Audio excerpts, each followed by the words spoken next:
Today we're going to be looking at 4 different samples, 2 that I will prepare and 2 that are pre-prepared for us on these slides that I've purchased. On these slides are 2 samples, so let me sort of show you what the samples look like. On the left there is a cross-section of a salamander liver, and on the right is the partial cross-section of a privet leaf. So there's animal and plant cells on this slide. And what I've done is I've set up my microscope so that my cell phone, is actually going to be able to record what we see through the optical lens. So it's a really cool way of being able to show you what's happening under the microscope when we get everything set up and ready to go. So I'm going to look at the liver cells first. I'm going to take my slide, I'm going to go over to my stage, move my clips aside, put my sample here, and then I am going to hold my sample in, and I'm going to start recording what is happening on my camera. So as you can see right now, it looks like a big blur. This is what you would see under the microscope typically, if you were working right now. But I'm going to use my coarse adjustment. This is the larger knob right here to bring my sample into focus. There we go. If I need to make any fine adjustments to improve the focus, I can do that. So here we see a variety of cells in this cross-section of liver. But what I want to do is I want to get a up-close image. So I want to increase my magnification. Right now, my magnification is 10, right, from the ocular, right up here, times 4 from the low power scanning lens. So I am seeing 40 times magnified from normal size. And I'm going to move my sample around just a little bit so I can see sort of where the best area to take an image might be.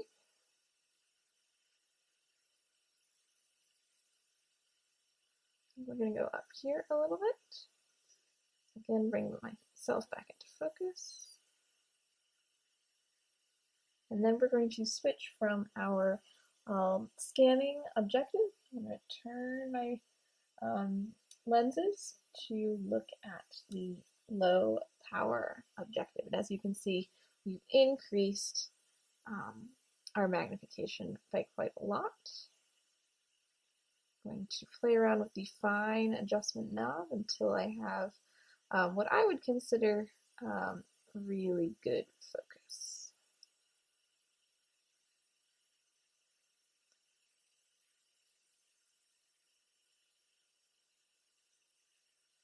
So this is super interesting. Where the pointer is, you can see a number of animal cells. Those are blue in coloration, and their nuclei, which are red.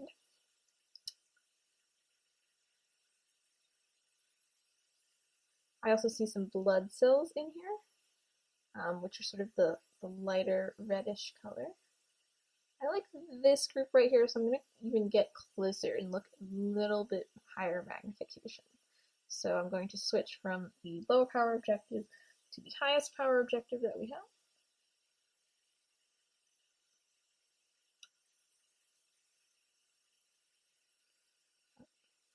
And we are a little out of focus. There we go.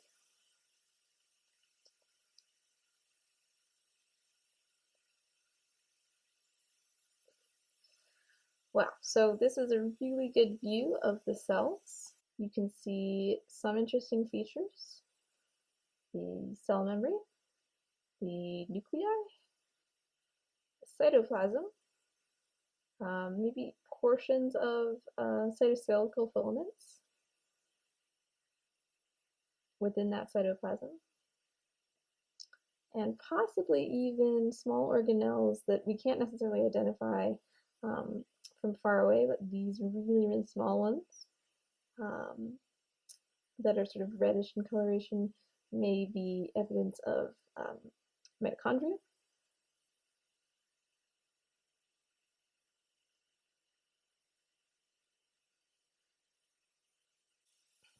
The next slide that we're going to look at is the privet leaf. So it's on the same glass slide, it's just in a slightly different position. And I will bring that into focus. Raise the stage using course adjuster.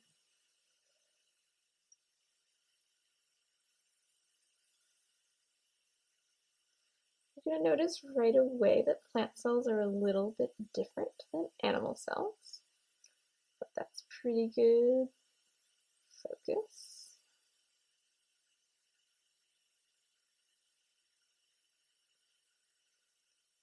Get a little higher magnification. We're going to have to play around with the focus on this just a little bit.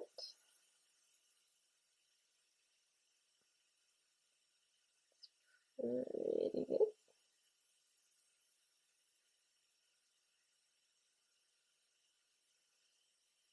And I'm going to go towards the outside of the leaf, which might have some features that you're more interested in.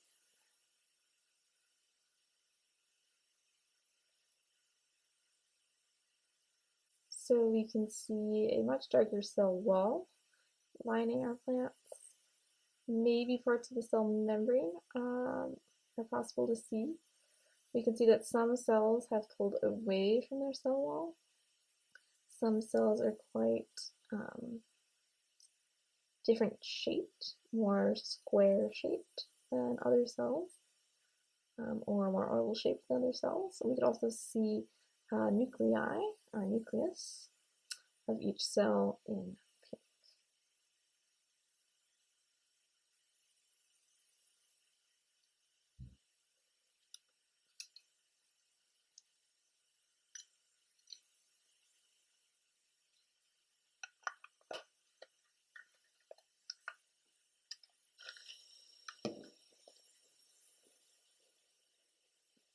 Okay.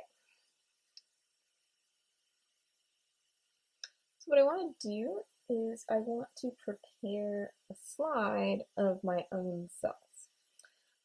This may sound weird, but it's something that I'm going to do. And what I'm going to use is simply a toothpick to scrape some cells off the inside of my cheek. We're going to use this dye called methylene blue, which allows certain substances in the cell to become pigmented. It's pigment that grabs onto specific macromolecules. I'm going to need a blank slide, which I have here. There's nothing on it, it's just a glass slide. And then I'm going to also need a cover slip, which will basically serve as a cover for whatever wet material is on the slide. This cover helps to protect the lens of the microscope and helps your material from sort of sliding around too much when it is on the slide, in particular if it is wet. So I'm going to open these. And the cover slips are usually glass or plastic, depending on which cover slip you get. I may actually use a drop of water as well. Okay, so first things first, let me get my slides. Reach in and pull out a toothpick. I'm going to use the untouched side of the toothpick to scrape the inside of my mouth.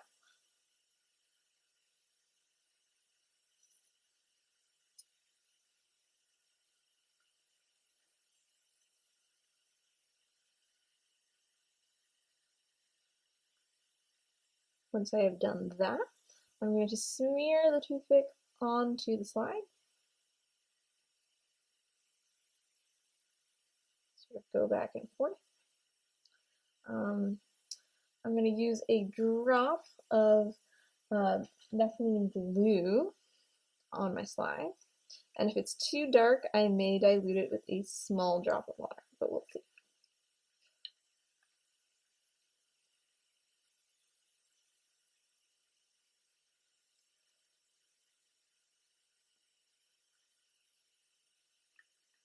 Okay.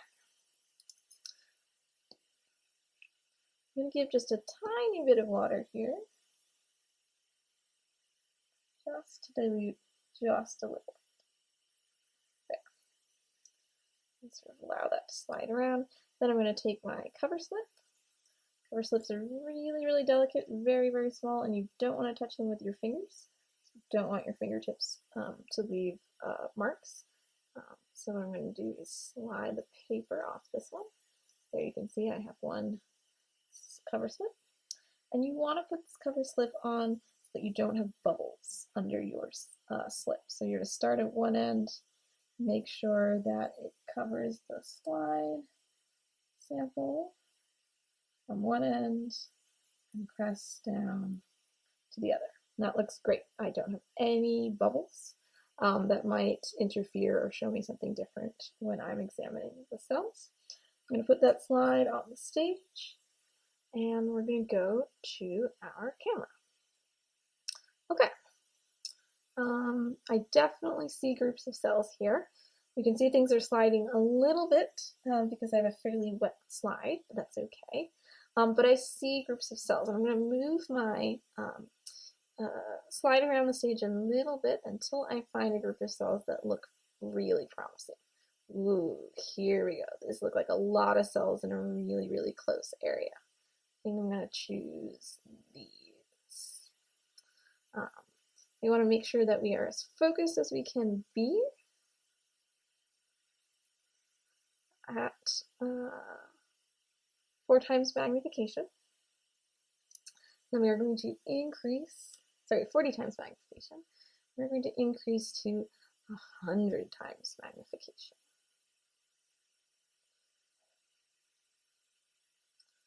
Go back just a little bit to 40 times. Image.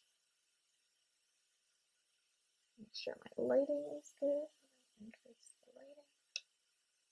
There we go. And then we're going to go to 100 times magnification. Okay. So these are animal cells. They look similar to the liver cells that we saw, but you can see that some have sort of rolled up because of the scraping, but some are sort of wider. They have a really amorphous shape, and you can clearly see the nuclei has been dyed by our special stain. Take an image at this level, and then we're going to get really, really close to go to 400 times magnification. Bring them into view.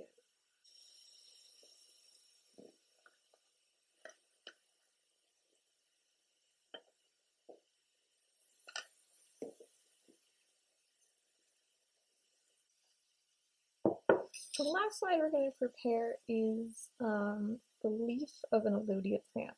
Elodea is a fresh water plant that has very, very, very thin leaf structure.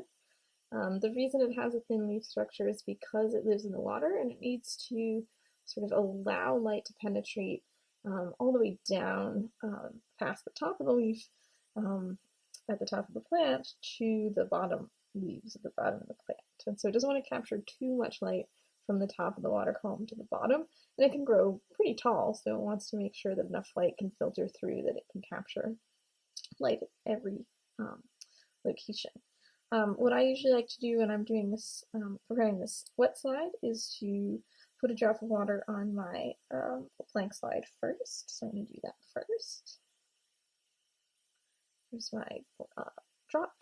And then I'm going to take a leaf or two off of my plant.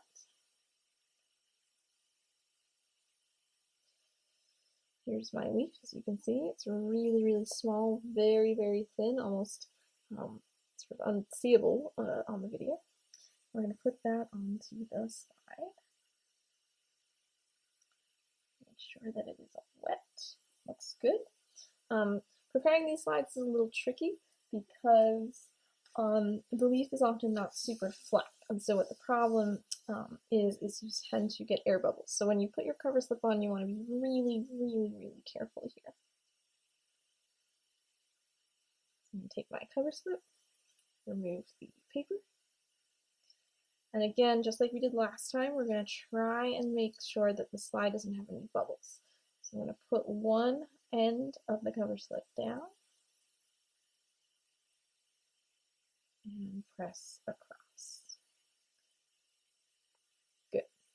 And it looks like we don't have any bubbles on the slide itself, it's just the leaf.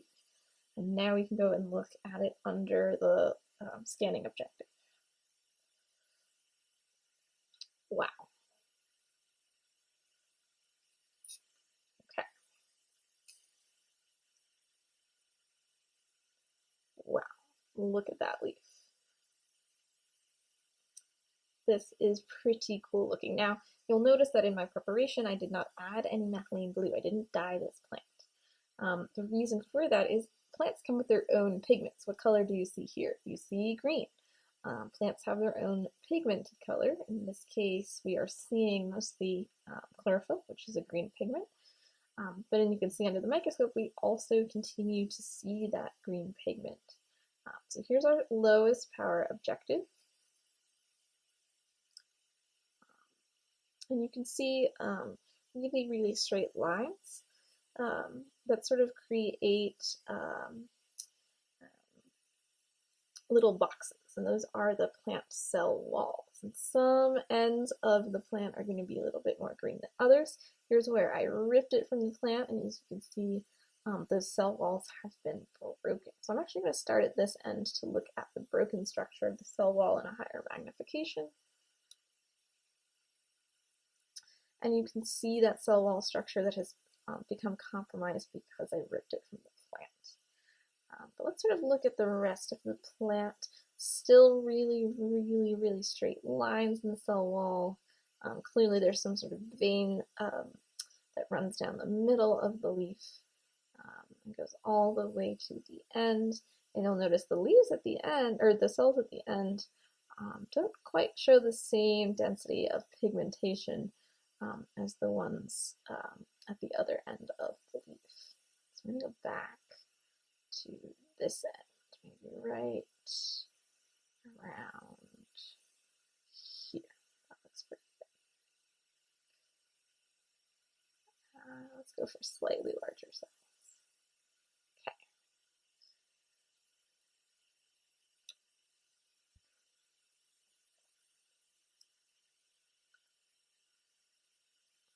Whoa, and there we have it. Plant cells, we can see a really, really good example of plant organelles.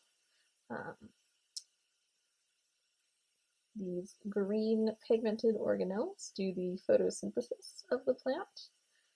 And you can see there's quite a lot of them in concentration in certain cells. Not every cell is the same concentration, but those that are closer to the surface are going to want to do a little bit more photosynthesis than those further down. You can see there's layers and layers and layers of chloroplasts as you sort of scroll through different magnified layers.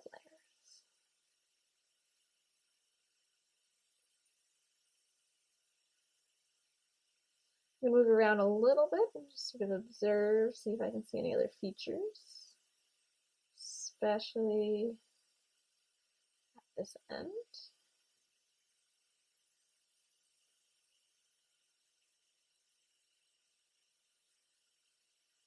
Here, this looks like an empty cell. So the cell wall is still intact, but there doesn't appear to be any cell in there until you get the lower cell. Which is kind of cool.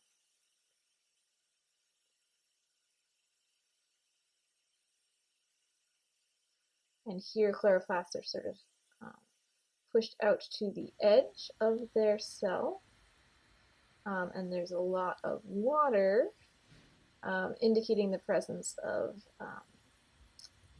vacuole. of a vacuole.